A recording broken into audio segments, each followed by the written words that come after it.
Something stirring at St. James Park tonight, and it's not just the autumn wind sweeping through the Tyne. A major twist has just broken, with Eddie Howe standing firm amid growing pressure. One star's future now hanging by a thread. Another name, once forgotten, is suddenly stealing the spotlight. But that's not all. A surprise move abroad has shocked even the most loyal Toon supporters, and a club legend has fired back after a tough defeat that left fans demanding answers. Big revelations, unexpected turns, and honest words straight from the heart of Newcastle United. It's all happening right now. So, if you bleed black and white, make sure you hit subscribe and stay tuned, because what's about to unfold will leave you speechless. Anthony Elanga has found himself under heavy scrutiny after Newcastle's disappointing defeat to Brighton, but manager Eddie Howe continues to stand firmly behind his summer signing. The Swedish winger, who arrived from Nottingham Forest for £55 million, started his third consecutive Premier League match but was taken off at halftime after struggling to make any real impact. His removal, alongside Joe Linton, was a tactical switch by Howe, though supporters were quick to draw conclusions about Elanga's place in the side. Many expected him to light up the wings this season, yet the spark has been slow to appear, and patience among fans is being tested.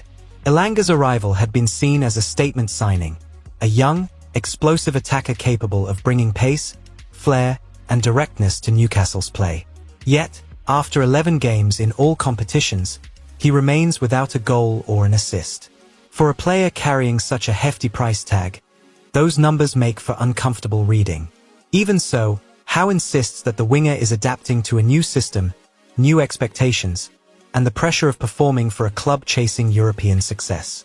The manager believes time and support are crucial for Elanga to show his true potential. His brightest moment so far came in the Champions League clash against Union St. Gilloise, when he won a crucial penalty that helped Newcastle secure an important victory. UEFA even named him man of the match that night, recognizing his tireless runs and relentless energy. But since then, that level of performance hasn't quite returned. Domestic matches have been tougher, and opponents are marking him closely, denying the space he thrives on. Confidence, too, seems to be a factor, the kind of invisible burden that every young forward faces when goals dry up. Howe, however, refuses to let the narrative turn negative. "It's never about one player," he told the Shields Gazette. "Anthony has everything it takes to succeed here: pace, power, work ethic. Sometimes players just need that one good moment, that spark to kickstart their rhythm. He'll be a big player for this club.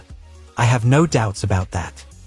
Those words reflect Howe's man management style: calm, protective, and loyal. He's known for defending his players publicly while challenging them privately to raise their game. Behind the scenes, Elanga's attitude has reportedly been excellent. Coaches at Benton describe him as one of the hardest workers in training, often staying late to practice finishing drills and one-on-one moves. Teammates admire his determination and positivity, even during this rough patch.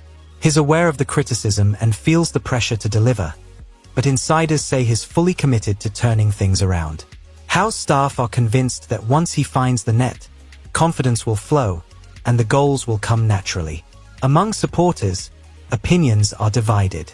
On social media platforms like Reddit and X, debates rage daily about whether Elanga deserves to keep his starting spot. One fan wrote, "He's got all the pace in the world, but no control at times. Maybe bring Murphy back in until Elanga finds his feet."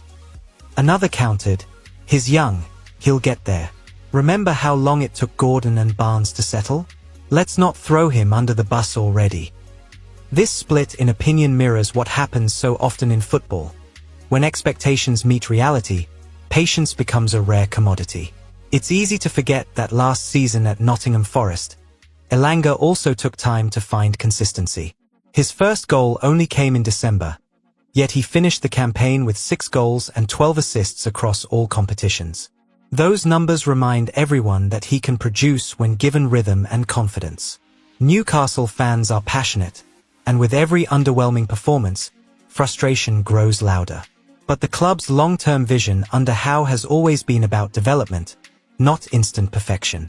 Some fans have even labeled him a scapegoat, pointing out that other attackers have also struggled to find form lately. Howe echoed that sentiment in his post-match interview, saying, "It's a team issue, not an individual one. When our forwards aren't firing, the whole side feels it, from defense to attack. We all share responsibility." His words underline a truth about Newcastle's current struggles. When collective performance dips, individuals like Elanga become easy targets for blame. Tactically, Howe's system demands intensity and intelligence from wingers. They must track back, press high, and link with midfielders, all while providing attacking width.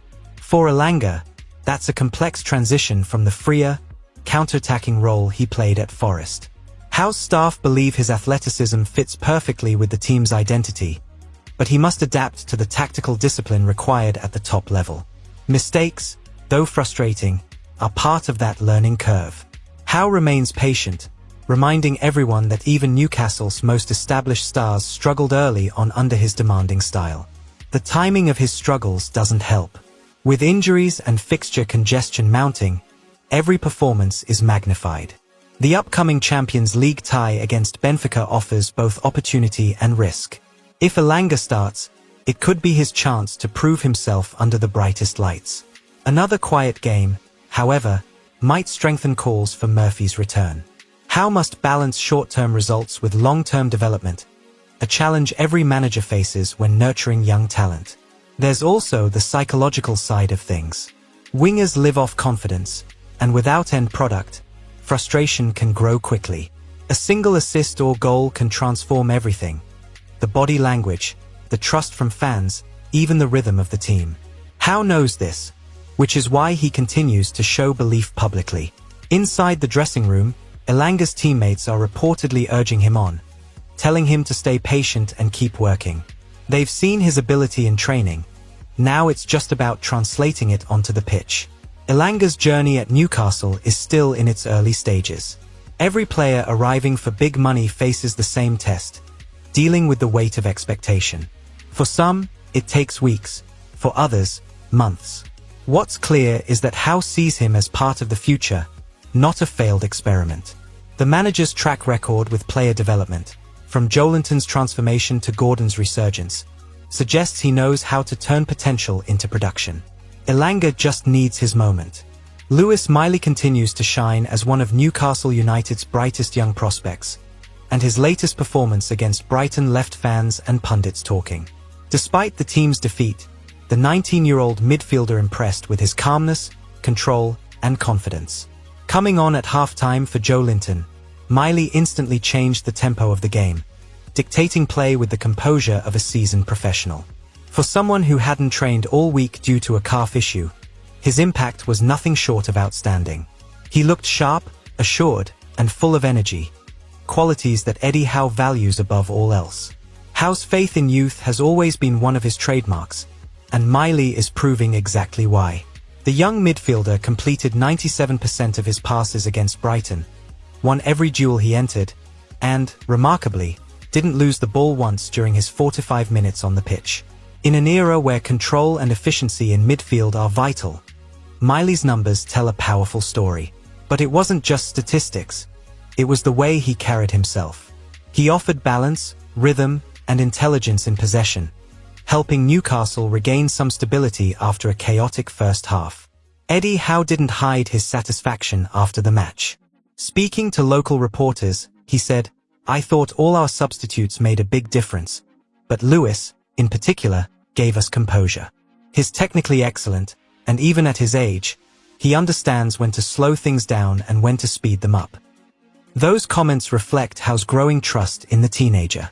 For a manager who values work ethic and tactical discipline, Miley's maturity is a gift. The challenge now is to manage his progress carefully, ensuring his development continues at the right pace. It's easy to forget that just a few months ago, Miley was recovering from a calf injury that kept him out of the England under-21 squad. Many expected him to need time to regain sharpness, yet he returned looking stronger and more confident than ever. His natural reading of the game allows him to anticipate danger and make smart decisions, skills that can't be taught easily. Even senior teammates have reportedly praised his professionalism in training. For Howe, Miley represents more than a promising youngster. He's a symbol of Newcastle's new philosophy, building for the future through patience and trust. Joe Linton, meanwhile, finds himself under growing pressure.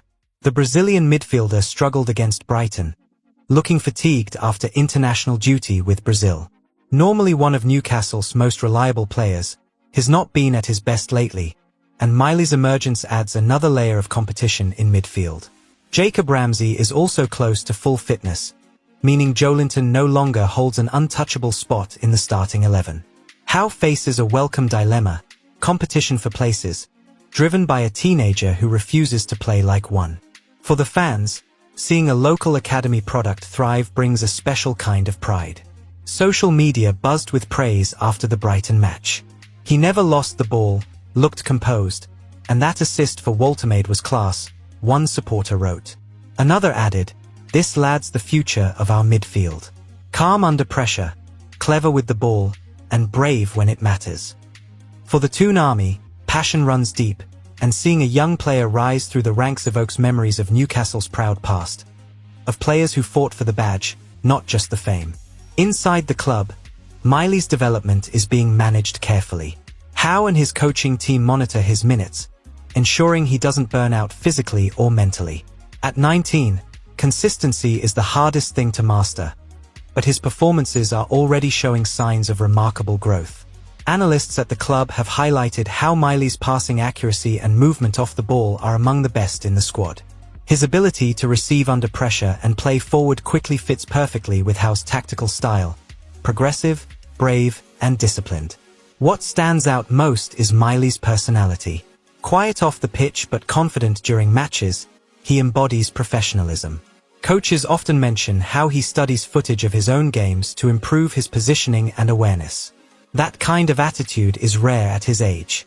Senior players like Bruno Guimaraes and Kieran Trippier have taken him under their wing, helping him navigate the demands of Premier League football. For a club aiming to build a lasting legacy, having young players who are both talented and humble is priceless. The timing of his breakthrough couldn't be better. With Newcastle juggling Premier League and Champions League commitments, squad depth is essential.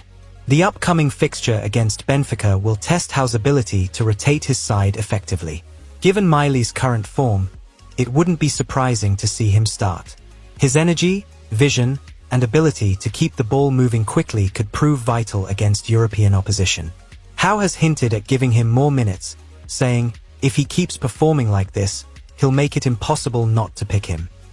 Looking ahead, Miley's role in Newcastle's long-term project seems destined to grow. Supporters see him as part of the next generation that could define the club's future. His performances this season suggest he's ready to take that responsibility. For now, Howe will continue to nurture his talent, balancing opportunity with protection. But make no mistake, Lewis Miley is no longer just a promising youngster. He's already an essential part of Newcastle United's present. His calmness under pressure, his precision on the ball, and his maturity beyond his years mark him as something special. Lloyd Kelly's story has taken a remarkable turn, from Tyneside to Turin in just a few short months. The defender's surprise transfer from Newcastle United to Juventus has left many fans scratching their heads, wondering how such a move unfolded so quickly. After joining Newcastle on a free transfer in July 2024, Kelly was expected to be a key part of Eddie Howe's defensive rotation. But just 6 months later, he's thriving in Serie A, wearing the famous black and white stripes of Juventus. For a player once seen as a quiet signing, his journey has suddenly become one of football's most curious tales. When Kelly arrived at St. James Park, expectations were modest but optimistic. Howe knew him well from their time together at Bournemouth, and many fans saw him as a smart addition, versatile, composed, and experienced in the Premier League. His ability to play both as a centre-back and left-back made him a valuable squad option. Newcastle had battled injuries at the back the previous season, so depth was crucial. Yet things didn't quite go to plan. Kelly struggled for minutes, featuring in only 4 league matches before January rolled around. Something clearly wasn't working. The reality behind the scenes was more complicated. Newcastle's strong performances in defence, combined with the rise of younger players, left Kelly on the fringes. Confidence waned, and form dipped. Even though he trained hard and remained professional, opportunities became rare. Then came the unexpected call. Juventus were interested. At first, it sounded like one of those transfer rumors that quickly fade away. But within weeks, talks advanced rapidly, and a loan deal with an option to buy was on the table. For Newcastle, facing pressure from financial regulations, the timing couldn't have been more significant. The Premier League's Profit and Sustainability Rules, or PSR, have forced clubs like Newcastle to make difficult decisions. Selling or loaning out players can provide short-term financial relief while keeping the long-term project intact. Kelly's deal, reportedly worth £20 million once made permanent, fit perfectly into that strategy. For the player, it was a fresh start. For the club, it was a pragmatic choice. Eddie Howe admitted as much when asked about the move, saying he hadn't wanted to lose Kelly but understood the circumstances. "It wasn't necessarily my decision," he said. "Sometimes, we have to think long-term for the good of the club." In Turin, Kelly has rediscovered his confidence. Under Juventus manager Massimiliano Allegri, he's become part of a rejuvenated backline alongside British teammates like Scott McTominay and Ruben Loftus-Cheek. The Italian media have praised his composure, athleticism, and leadership on the pitch. In recent weeks, he's even scored against Inter Milan and Borussia Dortmund, showing a level of attacking intent rarely seen during his time in England. "He's been a revelation," one Italian journalist wrote. "Solid in defense, calm under pressure, and dangerous at set pieces. Juventus may have found a real gem." For Kelly himself, the move still feels surreal. Speaking on Juventus's official podcast, he admitted that the transfer came as a complete surprise. "I didn't expect it," he said. "Even though I wasn't playing much at Newcastle, I still felt part of the group. When my agent called and asked if I'd be open to Juventus, it took me 10 seconds to realize what he meant. Then I just said, let's go. You can't turn down a club like this. Sometimes football moves fast, and this was one of those moments." His words reflect both disbelief and gratitude for the opportunity. It's a story of timing, fortune, and ambition. Kelly wasn't unhappy at Newcastle, far from it. But he wanted to play regularly, to feel trusted, and to rediscover the joy of football. In Italy, he's found all that and more. Juventus have given him a clear role, tactical discipline, and a platform to shine. The slower, more strategic style of Serie A suits his game perfectly. While the Premier League is faster and more physical, Italy rewards intelligence and positioning. Kelly's calm decision-making and reading of the game have made him an instant success. Back at Newcastle, fans have mixed feelings about the move. Some believe the club acted wisely, balancing the books while allowing the player to develop elsewhere. Others argue he should have been given more time to prove himself. On forums and social media, supporters debate whether selling Kelly was a missed opportunity. "We could use a player like him now," one fan wrote. "Left-footed, experienced, and comfortable in possession. Exactly what we're lacking." Another added, "I'm happy for him. He's doing well, and that's what matters. He deserves it after a tough spell here." It's a reminder that football emotions are rarely simple. Eddie Howe's comments on the situation were heartfelt. "We didn't want to lose Lloyd," he said in January. "He's a good player and a great person. But sometimes circumstances force your hand." Financially, the offer made sense, and it gives him a fantastic opportunity to play at a massive club. He handled everything professionally, no complaints, no bad attitude. "We all wish him nothing but success." Those words capture the mutual respect between manager and player. There was no drama, no fallout, just a tough but necessary decision. For Kelly, the future looks bright. He's already won over Juventus supporters with his work rate and determination. The Italian press now calls him Illinois Difensor Inglese, the English defender. At 27, he's entering his prime years, and a permanent stay in Turin seems almost certain. As for Newcastle, the move may end up benefiting all parties. The club gains financial breathing space, the player revitalizes his career, and fans can take pride in seeing a former Magpie succeed abroad. Football is unpredictable, and sometimes, a change of scenery is exactly what's needed to rediscover one's best self.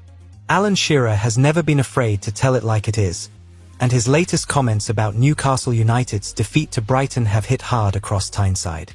Speaking on Match of the Day, the club legend dissected the performance with brutal honesty, pointing out where the Magpies fell short. The 2-1 loss was more than just another bad result. It exposed deep issues with energy, organisation, and mentality. Brighton ran 6 kilometres more than Newcastle without the ball, and for Shearer, that statistic alone said everything. For a man who bleeds black and white, it was painful to watch. Shearer's analysis focused on the midfield, where Newcastle were overrun far too easily. With Bruno Guimaraes, Joe Linton, and Sandro Tonali all starting after long international trips, fatigue was evident from the start. They looked flat, Shearer said. Brighton passed through them far too easily. That midfield trio just didn't have the legs. His assessment echoed what many fans had already been saying online, that the side seemed physically drained and mentally unfocused. For a club built on intensity and fight, seeing that drop in work rate was worrying. The statistics supported Shearer's claim. Brighton's midfield covered 6 kilometres more ground, pressed harder, and recovered possession faster. Newcastle, meanwhile, struggled to close down space, leaving gaps between the lines. Danny Welbeck took full advantage, scoring twice to cancel out Nick Woltermade's clever strike. "You can't allow that much room in midfield," Shearer warned. "The best teams punish you for it, and Brighton did." His words were sharp, but fair. Newcastle's effort level simply wasn't where it needed to be, and Shearer demanded more pride in the badge. After the match, Eddie Howe defended his decision to start his 3 international midfielders, insisting they were fit enough to play. "It was a tough call," he said, "but we felt they were ready." Howe pointed out that alternatives like Lewis Miley and Jacob Ramsey were not fully fit either. Miley had only just returned from injury, and Ramsey hadn't featured since his ankle issue. Still, even Howe admitted that the first half lacked energy. He made changes at the break, bringing on Miley, who immediately made a difference with an assist for Woltermade's goal. The contrast was clear to everyone watching. Shearer's analysis didn't stop there. On the BBC broadcast, he broke down clips showing how Brighton exploited Newcastle's structure. "Look at this," he said, pointing at the screen. "They're passing right through midfield. Too much space, no one pressing. That's not the Newcastle we've come to expect." His comments were backed by detailed replays of Brighton's slick movement, which repeatedly pulled Newcastle's midfielders out of position. The problem wasn't just tired legs, but tactical discipline. Howe's side looked disconnected, and Shearer didn't shy away from saying so. For Shearer, this wasn't about criticism for the sake of it. As Newcastle's all-time top scorer, he understands the pride and standards expected at St. James Park. His frustration comes from belief that this team is capable of much better. "You can lose games, but not like that," he said firmly. "You can't be second to every ball. You can't let teams outrun you. That's not who we are." Those words resonated deeply with fans, many of whom echoed the same sentiment on social media. The performance, they said, lacked the trademark fight that defines the Toon Army. Supporters, however, also recognized the context. The international break had taken its toll. Bruno had traveled halfway across the world with Brazil, while Tonali had featured heavily for Italy. Joe Linton, too, returned with a minor knock. Howe's options were limited, and his decision to trust his senior players backfired. Even so, fans expect energy and commitment regardless of circumstances. "Tired or not, you've got to give everything," one supporter wrote on X. Shearer's right, "We looked half a yard slow everywhere." The passion and anger were clear, not at Howe personally, but at the drop in standards. In fairness, Newcastle's second-half response showed character. Miley's introduction brought composure, and the team looked more organized going forward. Woltermade's goal, assisted by Miley, was a reminder that there's quality in this side, even when results go against them. But Shearer's point remained. Newcastle need to rediscover their intensity, their hunger, and their aggression off the ball. Without that, the pressing game that once made them feared loses its edge. "You can talk tactics all you want," Shearer said, "but if you're not running, you're not winning." Eddie Howe later admitted that fatigue and travel had influenced the team's performance, but he refused to make excuses. "We weren't good enough," he said bluntly. "But I saw improvement in the second half, and that's something to build on." Howe also praised Miley and Ramsey, hinting they could have bigger roles to play in the coming matches. It's a delicate balance for the manager, protecting his players while acknowledging mistakes. The fixture list isn't getting easier either, with a massive Champions League clash against Benfica on the horizon. Rotation and recovery will be crucial. For Shearer, the message was simple but powerful. The fans deserve energy, effort, and pride every single time you pull on that shirt, he said. It's about attitude. Newcastle have the quality. They just need to find their fight again. His honesty struck a chord across the fan base. Supporters don't want sugar-coated excuses. They want accountability, improvement, and passion. That's what Shearer represented as a player, and it's what he demands as a voice of the club now. For Howe and his men, the challenge is clear. Prove that this setback was a blip, not a pattern. What a week for Newcastle United. We've seen determination, frustration, and flashes of brilliance all in one. Can Anthony Elanga silence his critics and finally prove Eddie Howe right? Or will patience begin to run thin on Tyneside? Tell us what you think. Yes or no, Toon fans? Lewis Miley keeps showing maturity beyond his years, and that assist against Brighton was pure class. Is it time for him to become a regular starter in Howe's midfield? And what about Lloyd Kelly's bold move to Juventus? Smart business or a missed opportunity for Newcastle? And then there's Alan Shearer, speaking his mind as always. Do you agree with his view that effort and pride must come first? Let us know in the comments, and don't forget, win or lose, the Toon Army stands together. Wait, before you go, check out this breaking video from Newcastle.